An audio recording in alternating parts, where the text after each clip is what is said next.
संतोष देशमुखांच्या तोंडामध्ये बाथरूम. करुणा शर्मांचा धक्कादायक आरोप. म्हणाल्या, वाल्मिक कराडशिवाय धनंजय मुंडे यांच्या पोटाचं पाणी हलत नाही.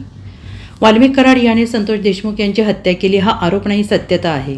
वाल्मिक कराडने संतोष देशमुख यांची हत्या केली. तसेच संतोष देशमुखांनी ज्यावेळेस पाणी मागितलं तेव्हा या गुंडांनी त्यांच्या तोंडामध्ये लघवी केली, असा खळबळजनक विधान करुणा शर्मा यांनी केलं आहे. पंकजा मुंडे बोलल्या होत्या, वाल्मिक कराडशिवाय धनंजय मुंडे यांच्या पोटाचं पाणी हलत नाही. तसेच मुख्यमंत्री देवेंद्र फडणवीस आणि उपमुख्यमंत्री अजित पवार यांचे धनंजय मुंडेशिवाय पोटाचं पाणी हलत नाही. 2000 पासून मी बघते आहे.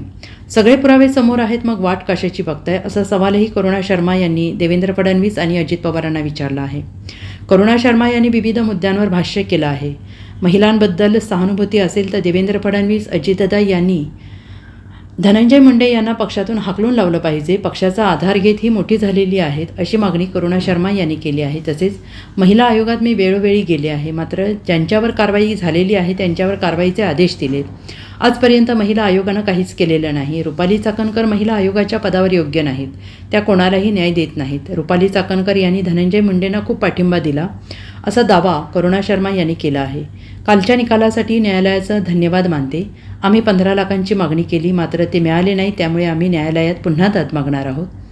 धनंजय मुंडेंची सवय आहे, फूट टक्का राज्य करा, स्वतः तोंड उघडत नाहीत. माझ्या मुलाला उभं केलं. माझ्या मुलाला किती कॉल येत होते हे सर्वांनी बघितलं आहे. ज्यावेळी माझ्या आईचं निधन झालं तेव्हा माझ्या कुटुंबावर दबाव टाकला, असा आरोपही करुणा शर्मा यांनी केला आहे. Bureau report, SBN Marathi, Beed.